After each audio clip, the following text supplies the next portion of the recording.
एक बार मेरे साथ दोहराओ। ओम भूर्भुवः स्वः तत्सवितुर्वरेण्यं भर्गो देवस्य धीमहि धियो यो नः प्रचोदयात्।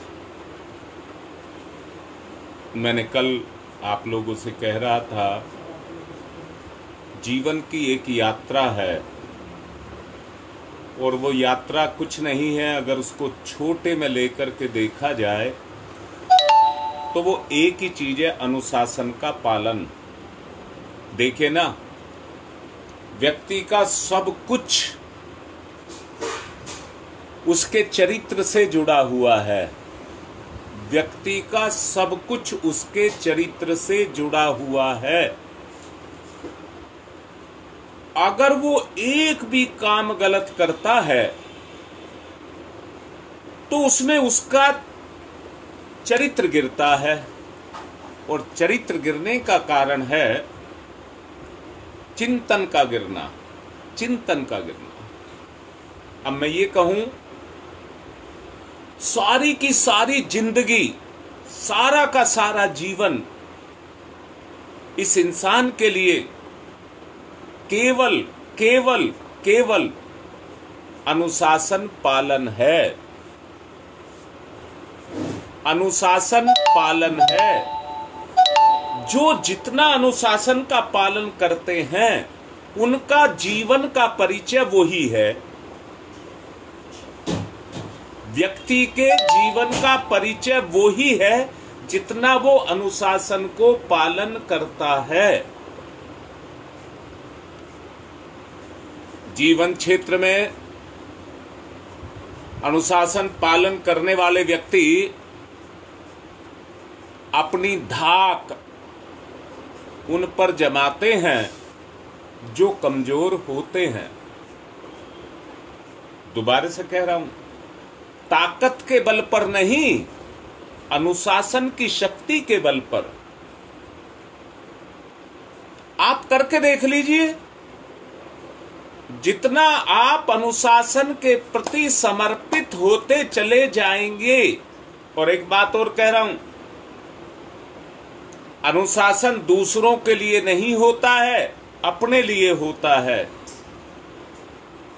उसका प्रभाव बता रहा हूं, जितना आप अनुशासन का पालन करेंगे उतना ही प्रभाव आपका सामने वाले के ऊपर जा करके पड़ेगा। छोटे कीड़ों की बात कर रहा हूं, दीमक है, मक्खी है, मधुमक्खी, चींटी है। उनके जीवन का अपना एक अनुशासन है। उनकी जिंदगी उतने अनुशासन के अंदर बंधी हुई है। वो जिंदा तभी ही हैं जब अनुशासन के महत्व को समझते हैं। फिर मनुष्य क्यों इतना विवेक होने के बावजूद अपने अनुशासन को खोए? अभीष्ट की प्राप्ति अगर इसको नहीं होती है तो इसी कारण नहीं होती है कि यह अनिष्ट में जाकर के गिर जाता है।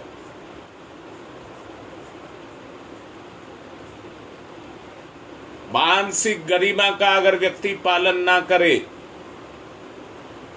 तो ये उसका अपमान है।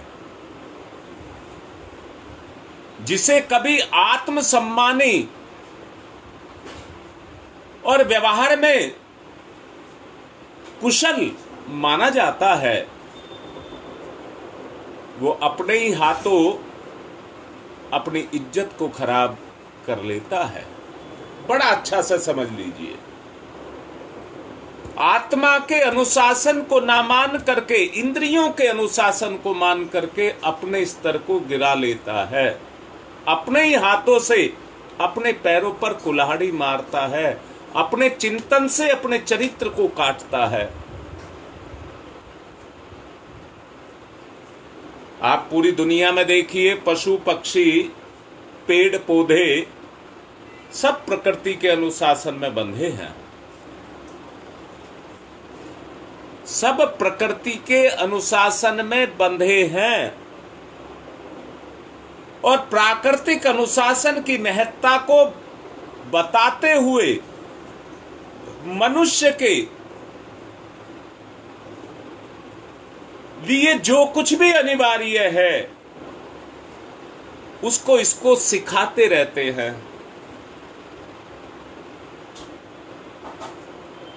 सर्वोपरि होने के कारण ये उनके महत्व को नहीं समझता है, अपने आपे की श्रेष्ठता को समझता है। अपने आपे की श्रेष्ठता को समझता है, इसमें कोई दो राय नहीं है कि मनुष्य श्रेष्ठ है, बुद्धिमान है, इसमें कोई दो राय नहीं है। परंतु कर्म के क्षेत्र में देखिए वो क्या है।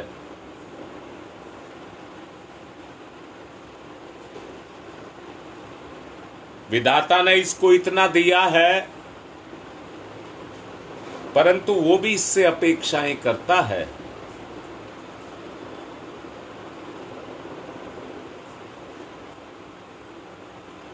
विधाता भी इससे अपेक्षाएं करता है। जैसे और जीव उसके अनुशासन को स्वेच्छा से या प्रकृति के अनुसार अपनाते हैं, ऐसे ही वो भी ये चाहता है कि सब जीव उसके अनुशासन को अपनाएं। अनुशासन का पालन करना यही मानवीय गरिमा का सम्मान है।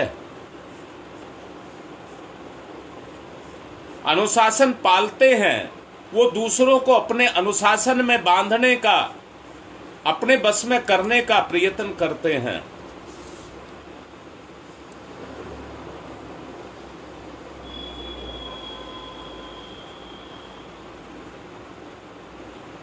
जीवन एक गति है और गति के साथ अनुशासन अनिवार्य है। गति के साथ ही अनुशासन का स्थान है। जो जड़ है एक जगह पड़ा है, उसकी कोई गति ही नहीं है। अगर गति नहीं है तो वहीं पर पड़ा पड़ा खत्म हो जाएगा।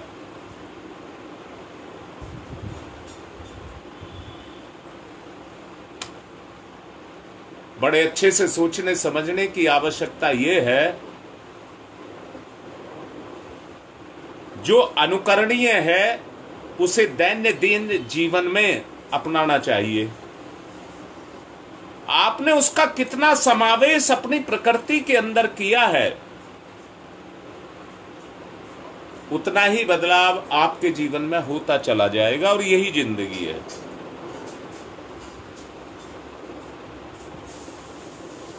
याद रखना, समर्थन सहयोग पर निर्भर करता है। समर्थन सहयोग पर निर्भर करता है।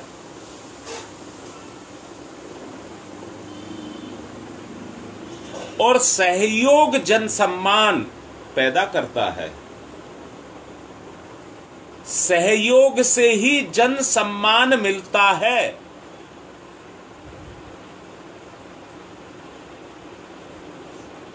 और समझ लेना, सम्मान से बड़ी कोई दौलत इंसान के पास नहीं है।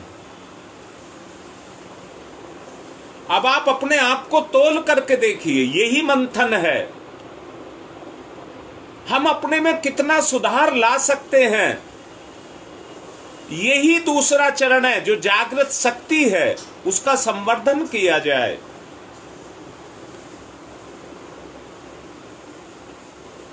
उच्छृंखलता अपनाने वाले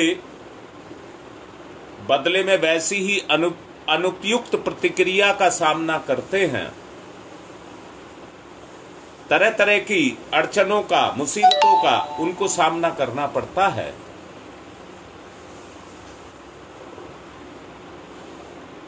प्रकृति की दंड व्यवस्था जो हर जीव के साथ लगी है, परंतु पुरस्कार की भी व्यवस्था हर किसी के साथ है। प्रकृति से जो लेना चाहता है वो ही देती है, वैसा ही निर्माण करती है। अस्त व्यस्त, पिछले दिनों भी मैंने बोला था, जिसकी सोच ही अस्त व्यस्त हो गई है उसका जीवन भी अस्त व्यस्त हो जाता है।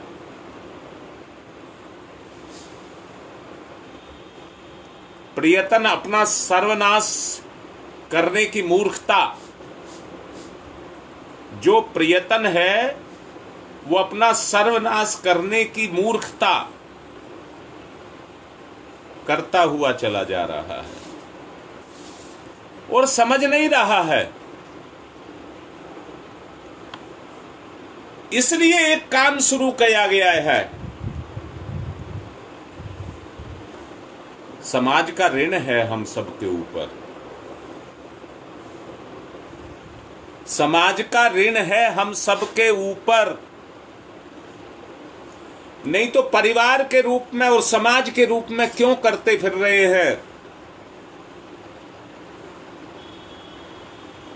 और किसी का तो देखिए, समाज तो और के भी होते हैं। जैसे मैंने कहा मधुमक्खी है, अपनी सुरक्षा के कारण, प्रकृति के कारण वो इकट्ठी रहती है, परंतु अपने लिए अपना भोजन खुद जुटाती है, अपने सब काम खुद करती है। जन्म से मरण तक सारे दायित्व उसी के अपने होते हैं। परंतु इंसान को भगवान ने कितनी सारी सुविधाएं दी है।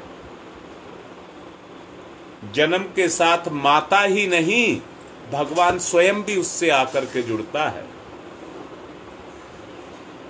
जीव के साथ में भगवान का भी आभास होता है। वो स्वयं उसकी आवश्यकताओं की पूर्ति के लिए व्यवस्था बनाता है।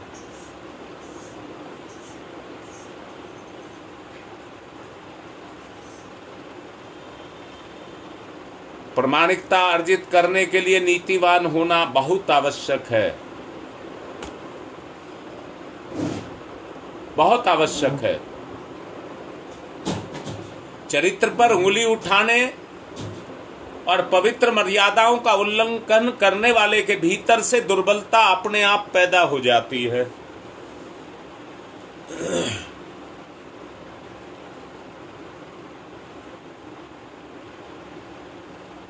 अंत में सुसंस्कारिता, व्यवहार में अनुशासन, नीति निष्ठा, परमार्थ परायणता ही सार्थक होती है।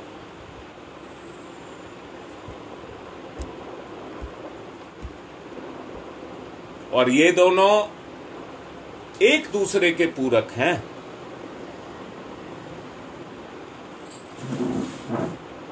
एक दूसरे के पूरक है। अकेले को लेकर के आप नहीं चल सकते। आज हो क्या गया है? अंध प्रचलन चल पड़ा है, कुरीतियां चरम सीमा पर हैं। उसी के कारण आज व्यक्ति स्वार्थी है। आदमी को कर्म कर्म के रूप में नहीं दिखाई दे रहा, बोझ के रूप में दिखाई दे रहा है।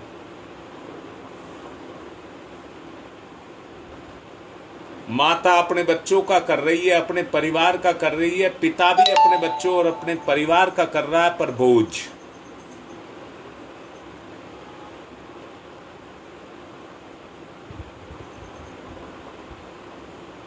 बिल्कुल ठीक लिख रहे गुप्ता जी। इसी से उच्च साधना होगी।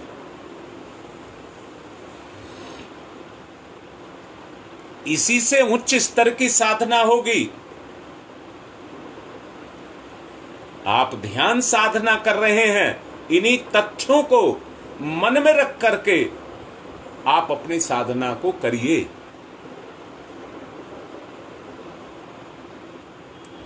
हर काम को करने का एक तरीका है, नीति है।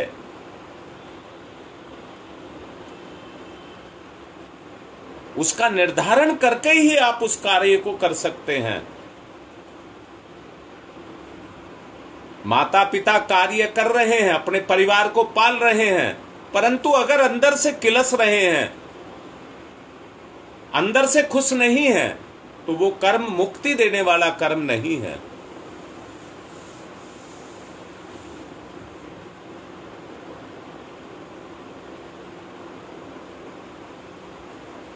उपयुक्त व्यवस्था का उल्लंघन करना उच्छृंखलता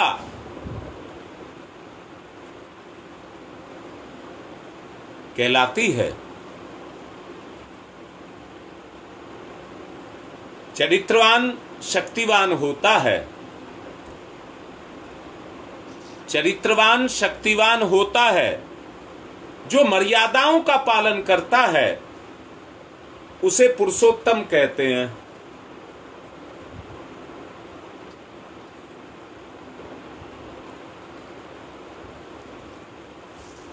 उसे ही पुरुषोत्तम कहते हैं। और पुरुषोत्तम का बल पराक्रम में लगता है। पुरुषोत्तम का बल पराक्रम में लगता है। और पुरुषोत्तम वही है जो मर्यादाओं का पालन करता है। उदाहरण के रूप में भगवान श्री राम, उदाहरण के रूप में भगवान श्री राम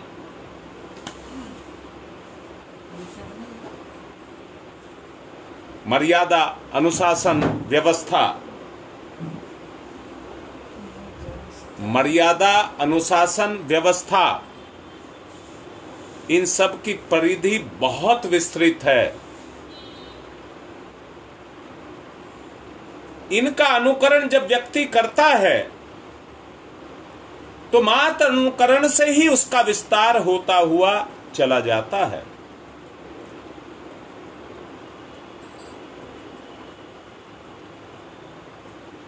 इसलिए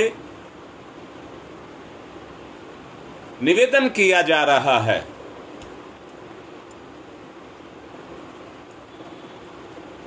स्वयं को चरित्रवान बनाने का। अपने पुरुषार्थ, साधन, सत्कार्यों में नियोजित किए जाएं। स्वार्थ की जगह परमार्थ को पैदा किया जाए। नीति, निष्ठा, परमार्थ प्राणता के रूप में अपने जीवन को सार्थक बनाया जाए, तभी बात बनेगी।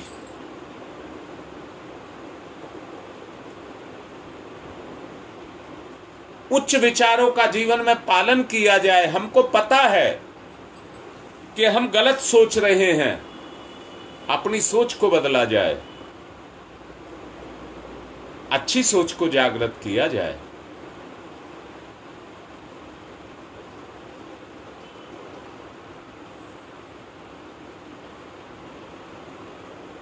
धर्म पालन करना ही अनुशासन है।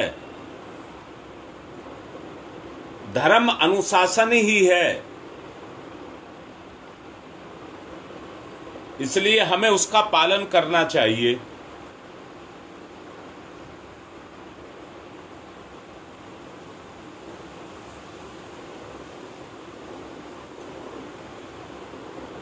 जो धर्म का पालन करता है वो धर्म के अनुबंध में अपने आप को बांधता है।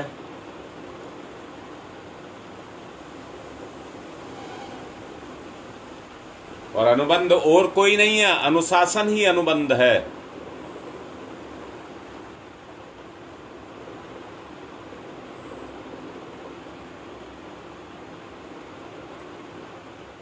अनुशासन ही अनुबंध है।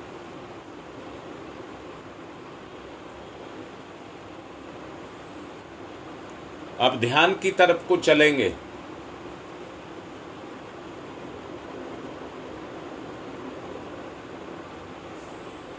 एक सेकंड, जरा फोन दिक्कत कर रहा है, इस फोन से जोड़ता हूं।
नहीं क्या होगी।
कैसा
सारा समय बर्बाद कर दिया इसने।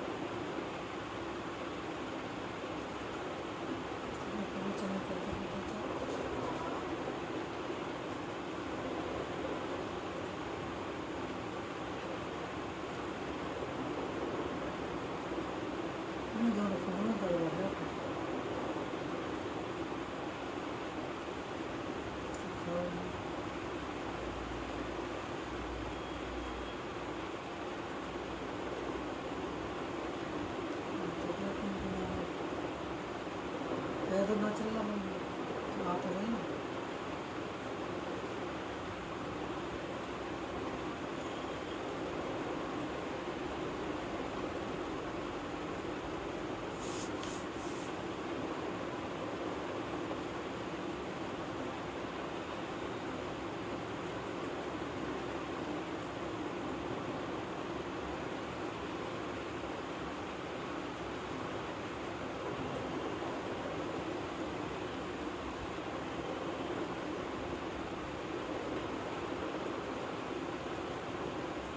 आज नेटवर्क की दिक्कत आ रही है फोन में और चल नहीं पा रहा है।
अब तो यही प्रार्थना करूंगा, आप अपने पिछले उससे आप ध्यान कर लेना, क्योंकि आज ये चल ही नहीं रहा।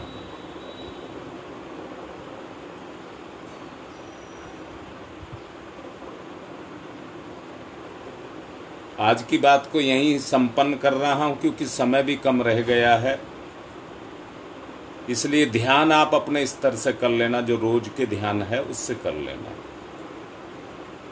आज इसका कुछ और इंतजाम करूंगा। आज की बात संपन्न।